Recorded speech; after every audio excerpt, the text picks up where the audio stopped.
Hello everyone, ఎలా ఉన్నారు అందరూ? ఈరోజు మనం డిస్కస్ చేసుకోబోయే టాపిక్ శాతవాహనులకు సంబంధించి నాణాల గురించి డిస్కస్ చేద్దామండి. అయితే ఈ క్లాసు నేను మీకు పీపీటీ మోడల్లో కాదు, డైరెక్ట్గా మీకు ప్రింటబుల్ డాక్యుమెంట్ క్లియర్గా ఏదైతే డాక్యుమెంట్ నేను మీకు టెలిగ్రామ్లో షేర్ చేయబోతున్నానో ఆ డాక్యుమెంట్లో ఎక్స్ప్లెయిన్ చేస్తాను. సో దట్ మీరు రివైజ్ చేసుకోవడానికి ఇంపార్టెంట్ పాయింట్స్ రాసుకోవడానికి ఈజీ ఉంటుంది. ఓకే, 2 పేజెస్ డాక్యుమెంట్ అండి. శాతవాహనులకు సంబంధించిన నాణాలు ఇందులో కంప్లీట్గా డిస్కస్ చేయబడుతుంది. అయితే శాతవాహనులకు సంబంధించి నాణ్యాలు ఎలా గుర్తుపెట్టుకోవాలి, ఏ ఏ రాజు ఏ ఏ టైంలో ఏ ఏ నాణ్యాలు వాడారు, ఏ నాణ్యాలు ముద్రించారు, ఓకే, దాని తర్వాత అందులో వాడిన మెటల్ ఏంటి, మెటీరియల్ ఏంటి, క్లియర్గా అందులో ఉన్న జంతువుల పేర్లు ప్రతిదీ క్లియర్గా డిస్కస్ చేసుకుందామండి. మొత్తం ఈ 2 పేజెస్ మెటీరియల్లో కనిపిస్తూ ఉంటుంది. అండ్ శాతవాహనులకు సంబంధించే కాదు, ప్రతి ఒక్కళ్ళ గురించి మనం డిస్కస్ చేసుకుందాము. సిరీస్ స్టార్ట్ చేస్తున్నాను. మీరు ఆల్రెడీ కనిపిస్తుంది నాకు కామెంట్స్లో, శాతవాహనులకు సంబంధించి కాదు, నార్మల్గా ఏపీ హిస్టరీ స్టార్ట్ చేయండి అని చెప్పి అంటున్నారు. ఏపీ హిస్టరీ ఆల్రెడీ 2025కి సంబంధించి మనం ఆల్రెడీ యూట్యూబ్లో శాతవాహనులకు సంబంధించి నియర్లీ 9+ పార్ట్స్ ఉన్నాయండి. ఫుల్ లెంత్ వీడియోస్ కూడా ఆల్రెడీ అవైలబుల్గా ఉన్నాయి. అప్పుడు కూడా 2025లో కూడా శాతవాహనుల్లో యజ్ఞశ్రీ శాతకర్ణి ఉన్నారు. ఇప్పుడు కూడా ఆయనే ఉంటాడు. అప్పుడు కూడా అప్పట్లో వశిష్ఠ పుత్ర పులమావి ఉన్నాడు. ఇప్పుడు కూడా వాళ్ళే ఉంటారండి, ఎవరు మారరు. 2025 నుంచి 2026లో కంటెంట్ మారిపోదు. ఓకే, కొత్త కంటెంట్, ఫ్రెష్ కంటెంట్ రావడానికి ఇదేమి పాలిటీ లాంటి డైనమిక్ టాపిక్ కాదు. ఇది హిస్టరీ ఎప్పుడు స్టాటిక్, కొద్దిగా డ్రైగానే ఉంటుంది. అండ్ సేమ్ అదే కాన్సెప్ట్ ఇప్పుడు కూడా క్యారీ అవుతుంది. ఓకేనా? సో అందుకని అప్పుడు ఏవైతే వీడియోస్ ఉన్నాయో అవి కొద్దిగా ఓల్డ్ వీడియోస్ కదా అని చెప్పి చూడటం మానకండి. అవి అప్పుడు కూడా మీకు ప్యాకేజ్ చేసి 2026 అప్డేటెడ్ కంటెంట్ అని చెప్పి ఎక్కువ ప్రైజెస్కి ఎక్కువగా మీకు కోర్సెస్ పెట్టాలి అంటే అందరిలాగా మనం కూడా పెట్టవచ్చు. కాకపోతే లేదండి, నాకు కావాల్సింది ఏంటంటే మీకు మంచి కంటెంట్ ఇవ్వటం. అండ్ మంచి కంటెంట్ ఆల్రెడీ 2025లో క్లియర్గా నేను మీకు యూట్యూబ్లో ఇచ్చాను. ఇప్పుడు మీకు ఇబ్బంది కలుగుతున్నవి ఎక్కడెక్కడ ఇబ్బంది కలుగుతుందో నాకు చెప్పండి.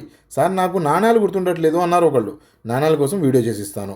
సార్ నాకు యజ్ఞాలు గుర్తుండట్లేదు, లేదంటే శాసనాలు గుర్తుండట్లేదు, లేదంటే అసలు నాకు ఏది గుర్తుండట్లేదు సార్, మొత్తం సిరీస్ మళ్ళీ చేయండి అంటే మళ్ళీ చేసిస్తాను. కానీ కాకపోతే మీకు ఏం కావాలో చెప్పండి నాకు కామెంట్ సెక్షన్లో, నేను మీకు చేసిస్తాను. అండ్ మీకు ఈ మెమొరీ హింట్స్ మెటీరియల్ కూడా నేను ఇవ్వబోతున్నానండి. మెమొరీ హింట్స్ మెటీరియల్, ఓకేనా? ఈ మెటీరియల్ ఏదైతే నేను మీకు షేర్ చేయబోతున్నానో ఇందులో మీకు క్లియర్గా శాసనాలకు సంబంధించి నాణ్యాలు అధ్యయనం చేసే శాస్త్రం ఏంటి, అందులో వాడిన నాణ్యాలు మెటీరియల్ ఏంటి, ప్రతిదీ డిస్కస్ చేస్తూ ఇక్కడే మెమొరీ హింట్స్ కూడా ఇస్తాను ఈ టేబుల్లోనే.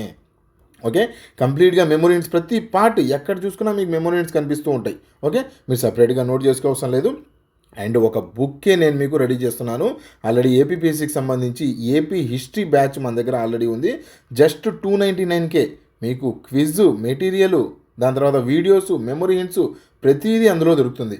సార్ మాకు ఏపీపీఎస్సీ ఫుల్ లెంత్ కోర్స్ కావాలి, 999K ఏపీపీఎస్సీ రుద్ర బ్యాచ్ యాప్లో అవైలబుల్గా ఉంది. ఏపీపీఎస్సీకి సంబంధించి మీకు ఫుల్ లెంత్ కోర్స్ అండి. ఇది ప్రీ ప్లస్ మెయిన్స్ అంటిల్ మీ ఎగ్జామ్ ఎప్పటి వరకు జరుగుతుందో అప్పటి వరకు, 1 year వ్యాలిడిటీ 2 year వ్యాలిడిటీ కాదు, మీకు ఎగ్జామ్ ప్రీ ప్లస్ మెయిన్స్ ఎప్పటి వరకు అవుతుందో అప్పటి వరకు బ్యాచ్ మీతోనే ఉంటుంది.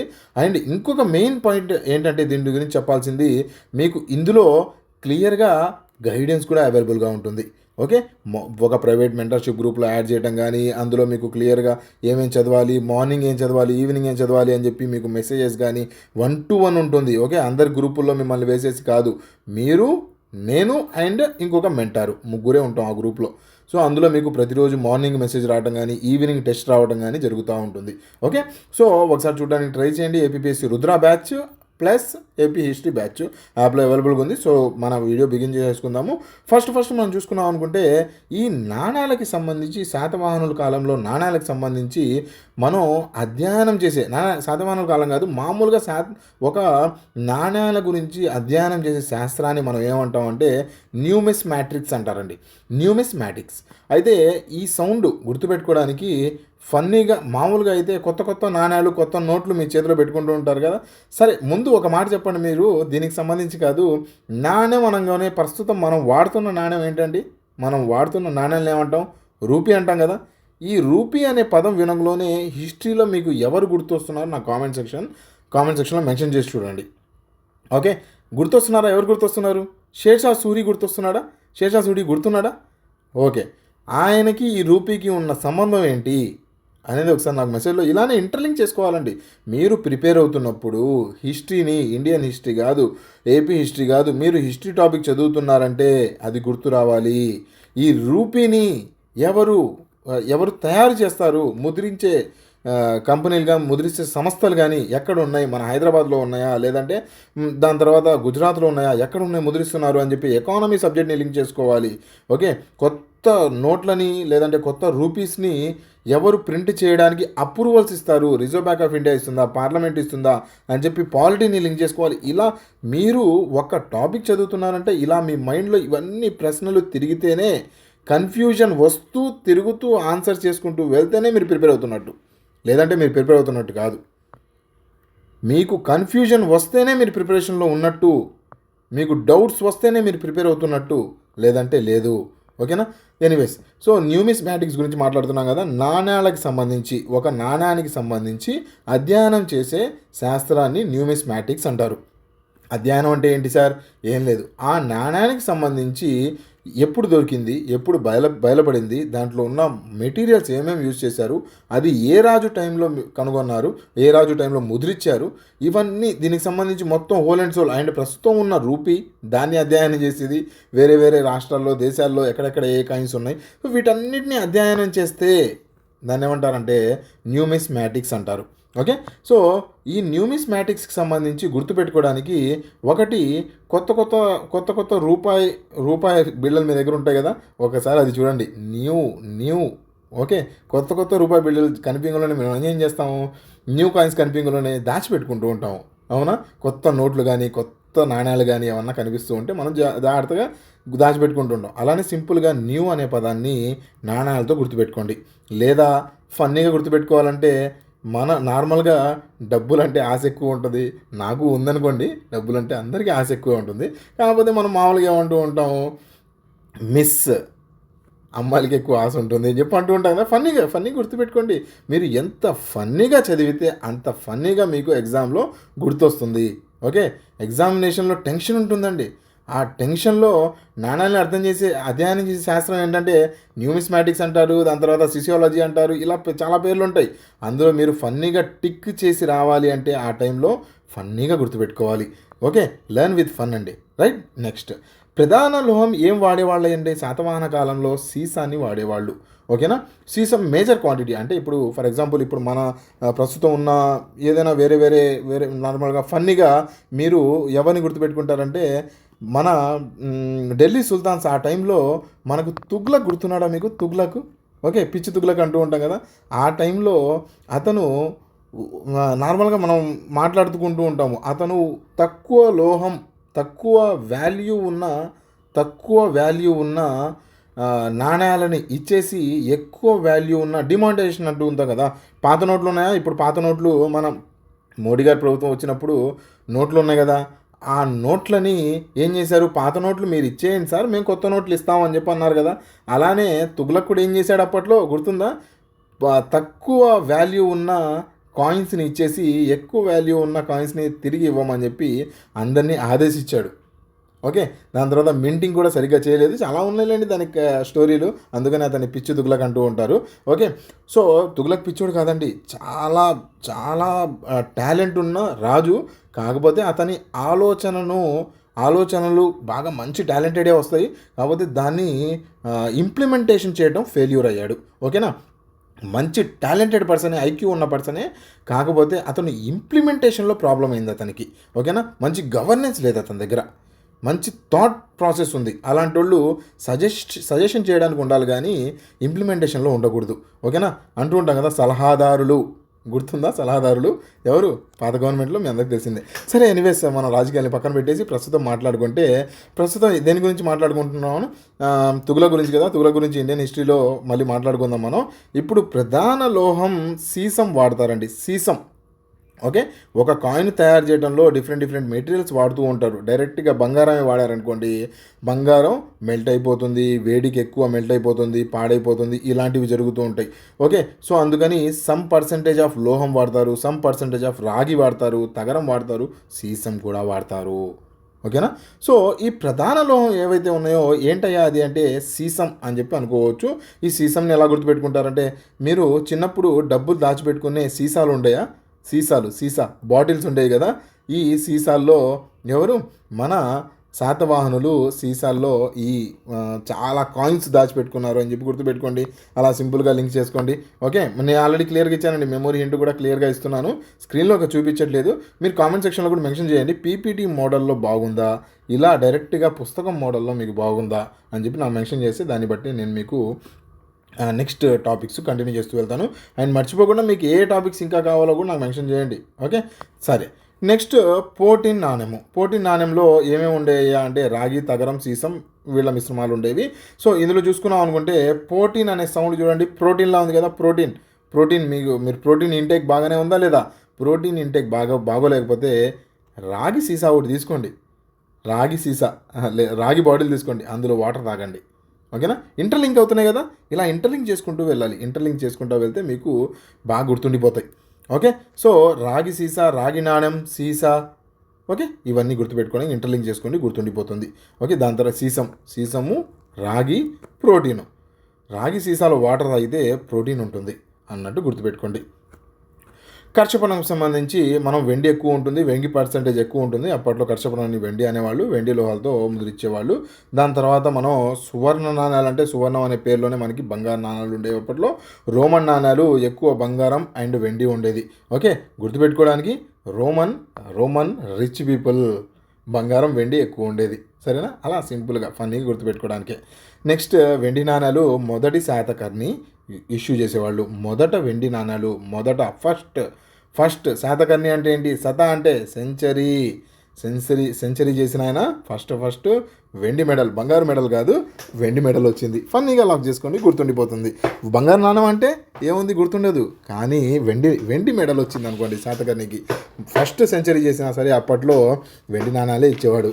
అలా గుర్తుపెట్టుకోండి. నెక్స్ట్ ఉజ్జయిని సింబల్ అండి. ఉజ్జయిని సింబల్ ఉన్న గుర్తులు ఎవరిచ్చారయ్యా అంటే మొదటి శాతకర్ణి, గౌతమిపుత్ర శాతకర్ణి. ఓకే, ఉజ్జయిని సింబల్ మీ అందరికీ తెలిసిందే కదా. ఉజ్జయిని ప్రాంతానికి సంబంధించి ఒక సింబల్ లాగా అప్పట్లో జరిగేవి. ఈ గౌతమిపుత్ర శాతకర్ణి అని మొదటి శాతకర్ణి, వీళ్ళిద్దరూ ఆ ఉజ్జయిని సింబలు రెండు వైపులు ఉండేది. ఒకవైపు ఇది వేసేవాళ్ళు, ఇంకోవైపు మన గుర్ర బొమ్మలు కానీ లేదంటే సింహం బొమ్మలు కానీ అలాంటివి వేసేవాళ్ళు.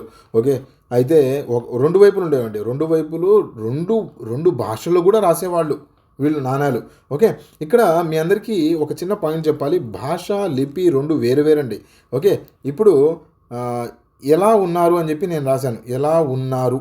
ఓకే, ఇక్కడ భాష ఏంటయ్యా అంటే భాష తెలుగు కదా ఇది. ఓకే, ఇది భాష ఏంటయ్యా అంటే తెలుగు. అయితే లిపి ఏంటయ్యా ఇక్కడ అంటే లిపికి సంబంధించి మనం చూసుకున్నాం అనుకుంటే లిపి వచ్చేసి ఇక్కడ ఏం లిపిది, ఇంగ్లీష్ లిపి. అవునా? ఎస్, ఒక్క నిమిషం, మీకు బాగా డార్క్గా కనిపిస్తున్నట్టుంది, కొద్దిగా సైజ్ తగ్గించేస్తాను పెన్ ఇది, అండ్ పెన్ మార్చేసుకుంటే మీకు ఈజీ అవుతుంది. ఓకే, సో ఎలా ఉన్నారు అని చెప్పి నేను రాశాను అనుకుందాము. ఎలా ఉన్నారు అనే పాయింట్ దగ్గరకు వచ్చేస్తే మీరు ఎలా ఉన్నారు అనే పాయింట్ దగ్గరకు వచ్చేస్తే ఎలా అనే పదం చూస్తే ఇక్కడ లిపి ఏంటయ్యా అంటే ఇది ఇంగ్లీష్ లిపి, భాష ఏంటయ్యా అంటే తెలుగు భాష. సో వీళ్ళు కూడా అప్పట్లో లిపి ఒకటి, భాష ఒకటి వాడేవాళ్ళు. ఓకేనా, గుర్తుపెట్టుకోవాలి, ఇంపార్టెంట్. రైట్. సో దాని తర్వాత ఉజ్జయిని గుర్తుగల సింబల్ని మనం మొదటి శాతకాన్ని అండ్ దాని తర్వాత గౌతమిపుత్ర శాతకాన్ని వాడేవాళ్ళు. ఉజ్జయిని తోరణం మొదటిగా గొప్పరాజు అని చెప్పి గుర్తుపెట్టుకోండి. ఓకే, లేదంటే ఉజ్జయిని అనే పదం జయాన్ని చూపిస్తూ ఉంది కదా. ఉజ్జయిని అనే పదం దేన్ని చూపిస్తుంది సార్? జయం, ఉజ్జయిని జయం. శాతకర్ణీలు ఇద్దరు సెంచరీ కొట్టారు. సో అందుకని వీళ్ళు జయం పొందారు. ఓకే, జయం పొందాడు కాబట్టి మొదటి శాతకర్ణి వెండి కప్పు కూడా ఇచ్చారు. ఇంటర్లింక్ చేసుకోండి, సింపుల్ గుర్తుండిపోతుంది. ఓడ తెరచాపు గల గుర్తున్న ఇవి ఎవరిచ్చారు సార్ అంటే ఓడ తెరచాప గుర్తు గల నాణాలని ఎవరు ముద్రించారంటే యజ్ఞశ్రీ శాతకర్ణి. చాలా సింపుల్ గుర్తుపెట్టుకోవడానికి యజ్ఞశ్రీ శాతకర్ణి పేరు కొద్దిగా అబ్జర్వ్ చేయండి. యజ్ఞశ్రీ, యాత్రశ్రీలా మీరు కొద్దిగా సిమిలర్. వీళ్ళందరూ గొప్ప వాళ్ళు అండి, ఎవరిని తగ్గించడానికి కాదు, మనం గుర్తుపెట్టుకోవడానికి. యజ్ఞశ్రీ శాతకర్ణిని కొద్దిగా యాత్రశ్రీ శాతకర్ణిలా గుర్తుపెట్టుకోండి. యాత్ర దేని మీద చేస్తారు? ఓడలో చేస్తారు కదా, అలా గుర్తుపెట్టుకోండి, సింపుల్గా గుర్తుండిపోతుంది. రైట్. నెక్స్ట్ చూసుకున్నాం అనుకుంటే మనం నెక్స్ట్ బంగారు నాణాలండి. బంగారు నాణాలని ఒక్క బంగారు నాణ్యం ఈక్వల్ టు 35 కర్షపు నాణాలు. ఓకే, అంటే వెండి నాణాలండి. సో గుర్తుపెట్టుకోవడానికి చాలా సింపుల్గా 1 = 35 అండి. 1 = 35 ఏంటిది? గోల్డ్. ఇదేంటిది? కర్షపు నాణాలు, అంటే మన వెండి నాణాలు. సో చాలా సింపుల్గా గుర్తుపెట్టుకోవడానికి మనకి 3 అంటే ఏంటండి? 3లో సౌండ్ చూడండి, 3లా వినిపిస్తుంది కదా. 5 అంటే మన పంచ్ అంటూ ఉంటాం కదా, హ్యాండ్ పంచ్ ఫింగర్స్ అంటూ ఉంటాం కదా. ఒక్క గోల్డ్ కాయిన్ ఇస్తే చేతి నిండా వెండి కాయిన్స్ వస్తాయి. అందుకని ఎవడి 3 మారిపోతుంది. నా చేతిలో ఒక వెండి కాయిన్ ఉంది, 35 వెండి నా చేతిలో బంగారు నాణ్యం ఉంది ఒకటి, నా చేతిలో ఒక బంగారు నాణ్యం ఉంది. ఇది ఇచ్చేస్తే 35 వెండి కాయిన్స్ వస్తాయంట, నా చేతి నిండా వెండి కాయిన్స్ వస్తాయి. సో అందుకని నేను ఏం చేస్తున్నాను అంటే నా 3 మారిపోయి నా బంగారు నాణ్యం ఇచ్చేసి వెండి కాయిన్లు మొత్తం తీసేసుకుంటున్నాను. నాకు కాయిన్స్ ఎక్కువ ఉండటం ఇష్టం, అందుకని నేను ఎక్కువ కాయిన్స్ తీసుకుంటున్నాను. అది మెటల్ ఏంటో నాకు అనవసరం అన్నట్టు సింపుల్గా స్టోరీ లైన్లా గుర్తుపెట్టుకొని గుర్తుండిపోతుంది. ఓకేనా? ఎగ్జామ్లో 35 గుర్తుండదా సార్ అంటే ఈరోజు గుర్తుంటుంది. బంగారు నాణ్యం శాతవాహనుల కాలంలో ఒక బంగారు నాణ్యం = 35 కాయిన్స్ అని చెప్పి ఇప్పుడు గుర్తుంటుంది. ఎగ్జామ్లో 30, 35, 40, 25 అని చెప్పి ఆప్షన్స్ ఇస్తాడు. నీకు మైండ్లో ఇప్పుడు 35 అని గుర్తున్న ఎగ్జామ్ ఫియర్లో టేబుల్ ముందు 30 టిక్ చేసి వస్తావు. కానీ ఈ చేతిలో వెండి నాణ్యాలు వస్తున్నాయి ఒక బంగారు నాణ్యం బదులు అనే కాన్సెప్ట్, అనే ట్రిక్ నీ మైండ్లో ఎక్కిందంటే, ఫన్నీగా నువ్వు లాక్ చేసావంటే నీ లైఫ్లో 35 మర్చిపోవు. ఓకేనా? రైట్. సో నెక్స్ట్ చూసుకున్నాం అనుకుంటే వాణిజ్య గుర్తు సంబంధించి ఓడ ఎక్కువ ఉండేది. ఓడ ఎక్కువ వాళ్ళు ప్రింట్ చేస్తూ ఉంటారు. మనకి స్వస్తిక్ గుర్తులు కానీ, త్రిరత్న గుర్తులు కానీ అందులో వాడేవాళ్ళు. దాని తర్వాత ఉజ్జయిని పట్టణ గుర్తు కూడా ఇందులో వాడేవాళ్ళు. ఓకే, సో దాని తర్వాత మనకి ఇంపార్టెంట్ పాయింట్స్ వచ్చేసి మన నాణాలకు సంబంధించి నాణాలపై భాష అండి. భాష ఏది వాడాలంటే వీళ్ళు ప్రాకృతం, దేశీ భాష. ఓకేనా? సో ఇందాక నేను మీకు చెప్పాను కదా, నాణాలకి ద్విభాష ఉండేది, 2 భాషలు వాడేవాళ్ళు. ఒకవైపు ఒక భాష, ఇంకోవైపు ఒక భాష. ఒకవైపు ఉజ్జయిని సింబల్, ఒకవైపు గుర్రప్ సింబల్, ఇలా పెట్టుకునేవాళ్ళు వాళ్ళ నాణాలకు సంబంధించి. నెక్స్ట్ నాణాలపై చిత్రాలు ఏమేమి వాడేవాళ్ళు అంటే ఎద్దు, ఏనుగు, గుర్రం, ఓడ, ఇవన్నీ ఉండేవి. గుర్తుపెట్టుకోవడానికి ఎలా సార్ అంటే ఇచ్చారు 2025లో కూడా మీకు క్వశ్చన్ కనిపిస్తుంది. ఓకే, శాతవాహనుల కాలంలో ఈ వాళ్ళ కాయిన్స్ మీద లేదంటే వాళ్ళ నాణ్యాల మీద ఉన్న గుర్తులు ఏవేంటి అని చెప్పి కింద 4-5 ఇచ్చేసి అందులో ఒంటెకి సంబంధించి ఒకటి ఇచ్చాడు, ఒంటె. ఓకేనా? క్యామెల్కి సంబంధించి కూడా ఇచ్చాడు. సో 1 2 3 4 5 1 2 3 4 5 ఏమేమి ఉన్నాయో మార్క్ చేయండి అన్నాడు. 1 2 3 4 5 ఈ బిట్టు వాళ్ళ నాణాల మీద ఒంటె ఉందా లేదా, క్యామెల్ ఉండేదా ఉండలేదా, సింహం ఉండేదా ఉండలేదా అనేది గుర్తుపెట్టుకోవడం కష్టమైంది. చాలామంది రాంగ్ మార్క్ చేశారు. సరే, అవన్నీ ఎలా గుర్తుంటాయి సార్ అంటే ఒక్కసారి కొద్దిగా మీరు అబ్జర్వ్ చేశారంటే కొద్దిగా మీరు ట్రావెలింగ్ చేస్తూ ఉంటారు కదా. ట్రావెలింగ్ చేసేటప్పుడు ఏ వస్తువులతో ట్రావెల్ చేస్తారండి? నార్మల్గా మీరు చూసినవి, మీ కళ్ళకి కనిపించినవి, యాజ్ ఏ ఆంధ్రప్రదేశ్ సిటిజన్గా, యాజ్ ఏ తెలంగాణ సిటిజన్గా మీ కళ్ళకు ఏమేమి ట్రావెలింగ్లో కనిపిస్తూ ఉంటాయి? ఓడ కనిపిస్తూ ఉంటుందా? ఎస్. షిప్ చూశారు కదా, పక్కనే దగ్గరలో మీరు ఏదో ఒక సముద్రం దగ్గరికి పోండి, మీకు షిప్ కనిపిస్తూ ఉంటుంది, ట్రావెలింగ్. సో ఓడ కనిపిస్తూ ఉంటుంది. కారు, బైకులు కూడా ఉన్నాయి సార్ ట్రావెలింగ్ సంబంధించి అనకండి, అప్పట్లో కార్లు, బైకులు లేవు. సో ట్రావెలింగ్ గుర్తుపెట్టుకోండి, ట్రావెలింగ్ అనే పదం గుర్తుపెట్టుకోండి. అప్పట్లో నెక్స్ట్ చూసుకున్నాం అనుకుంటే ఇంకేం ఉన్నాయండి ట్రావెలింగ్లో? ఏమేమి ఉంటాయి? ఎద్దు మీద ట్రావెలింగ్ ఉందా? ఎద్దు బళ్ళు లేవా? దాని తర్వాత గుర్రం మీద కూడా ట్రావెలింగ్ ఉందా? చూసారా గుర్రం మీద కూడా? దాని తర్వాత ఏనుగు మీద కూడా కూర్చొని మన సర్కస్లో కానీ అక్కడక్కడ చూస్తూ ఉంటాం కదా, ఏనుగు మీద కూడా ట్రావెలింగ్ చేస్తూ ఉంటారు.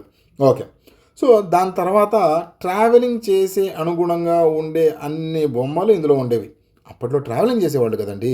సో అందుకని అప్పట్లో ఇవన్నీ వాళ్ళ బొమ్మల మీద వాళ్ళు ట్రావెలింగ్ చేసేవి లేదంటే వాళ్ళు స్వారీ చేసేవి అన్నీ ఇందులో వాళ్ళ కాయిన్స్ మీద గుర్తించారు. ఒంటె కూడా ట్రావెలింగ్ చేస్తాం కదా సార్ అంటే మన ఏరియా వైపు రాలేదులేండి. ఓకేనా? అవన్నీ నార్త్ సైడ్. సరే, నెక్స్ట్ చూసుకున్నాం అనుకుంటే మనం సింహం గురించి మాట్లాడుకున్నాం కదా, ట్రావెలింగ్ చేసేది. దాని తర్వాత వాళ్ళ గర్వాన్ని చూపించే సింహాన్ని కూడా పెట్టేవాళ్ళు వాళ్ళు. దాని తర్వాత ఉజ్జయిని, ఇవన్నీ తెలుసు, స్వస్తిక్ తెలుసు, త్రిరత్న తెలుసు, మీ అందరికీ తెలిసిందే. ఇవన్నీ దీని గురించి ఆల్రెడీ డీటెయిల్గా మాట్లాడుకున్నాము. నెక్స్ట్ స్థానిక రాజుల తొలి నాణ్యాలు వచ్చేసి ఎవరెవరు ముద్రించారయ్యా అంటే Gobhadra and Samagopa. Okay, Telangana and Karimnagar ప్రాంతంలో మనకు కనిపిస్తూ ఉంటాయి.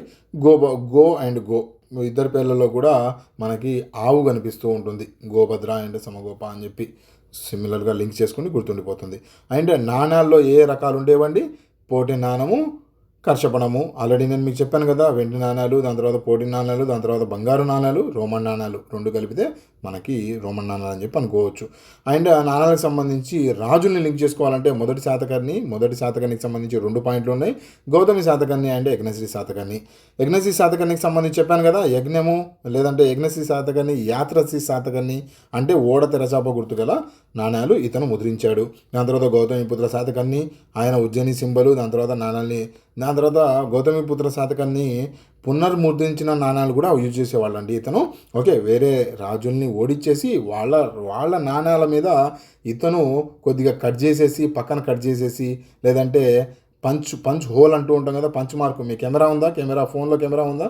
పంచ్ హోల్ అంటూ ఉంటాం కదా, అలానే పంచ్ చేసిన నాణ్యాలు కానీ, దాని తర్వాత ఈ పునర్ముద్రించిన నాణ్యాలు కానీ ఇవన్నీ చేసేవాడు. పునర్ముద్రించిన అంటే ఆల్రెడీ వేరే రాజు మీద తను గెలిచి వాళ్ళ నాణ్యాలు ఏవైతే ఉన్నాయో దాని మీద ఇతను బొమ్మలు వేసుకునేవాళ్ళు. ఓకేనా? ఎస్. దాని తర్వాత మొదటి శాతకర్ణికి సంబంధించి చూసాము. మొదటి శాతకర్ణి ఫస్ట్ సెంచరీ చేశాడు, కానీ అతనికి వెండి పథకం ఇచ్చారు. వెండి నాణ్యాలు ఫస్ట్ ముద్రించింది ఇతనే. ఉజ్జయిని నాణ్యాలు కూడా ఇతనే ముద్రించాడు.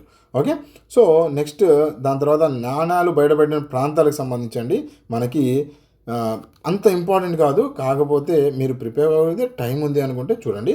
ఓకే, అయితే అతిరాలలో మనకి సాలిగుండం సంబంధించి శ్రీకాకుళము ఏ ఏరియాలో బయలుపడ్డాయి శాతవాహన నాణాలు, రోమన్ నాణ్యాలు ఇవన్నీ. ఓకే, దాని తర్వాత మనకి కొండాపూరు మెదక్లోకి సంబంధించి కానీ, దాని తర్వాత నాగార్జునకొండ గుంటూరులో కానీ ఎక్కువ శాతం కాయిన్స్ బయలుపడ్డ ఏరియాసు ఇవన్నీ ఇక్కడే బయలుపడ్డాయండి. తెలంగాణ కరీంనగర్ ఈ జోన్లో ఎక్కువ శాతమానులు ఉండేవాళ్ళు కాబట్టి మనకు అక్కడ కనిపిస్తూ ఉంటాయి. నాణాల మీద జంతువులు ఇవన్నీ చెప్పాను కదా, మనకి జంతువులు ఊరేగింపు, ఏనుగు, ఎద్దు, గుర్రము, సింహము ఇవన్నీ నేను మీకు ఆల్రెడీ క్లియర్గా డిస్కస్ చేశాను. ఓకే, సో దాని తర్వాత మనకి ఎగ్జామ్కి సంబంధించి exam traps, exam quick important tips, దాని తర్వాత రివిజన్ మెటీరియల్ కూడా ఇందులోనే క్లియర్గా ఇచ్చాను. ఈ ఫుల్ పుస్తకానికి సంబంధించి యాప్లో కోర్స్ ఉంది, ఒకసారి చూడడానికి ట్రై చేయండి. అండ్ మన ఏపీపీఎస్కి సంబంధించి రుద్ర బ్యాచ్ కూడా ఉంది. మంచి మెంటార్షిప్ అవైలబుల్గా ఉంటుంది. మార్నింగ్ 6 నా దగ్గర నుంచి మెసేజ్ వస్తుంది అండ్ ఈవినింగ్ 6 టెస్ట్ ఉంటుంది. ఈరోజు ఏం చదవాలి, ఈరోజు చదివింది నువ్వు ఎంతవరకు చదివావు అని ఒక ఆన్సరబిలిటీ ఉంటుంది నీకు ఎగ్జామ్ వరకు. ఓకేనా? Complete plan, monthly plan, weekly plan, test series, PDFs అన్నీ మొత్తం కలిపి 999కే. ఓకేనా? అన్ని యాప్లో రుద్రా కోర్స్ ఉంది, ఒకసారి చూడడానికి ట్రై చేయండి. అండ్ దీనికి సంబంధించి ఏపీ హిస్టరీ కూడా కోర్స్ కావాలంటే యాప్లో అవైలబుల్గా ఉంది, అది కూడా చూడండి. Okay, that's it for today's friends. Video నచ్చింది అంటే లైక్ చేయండి, మీకేం కావాలో కామెంట్ సెక్షన్లో మెన్షన్ చేయడం మర్చిపోకండి. Thank you for watching. Have a nice day. Bye.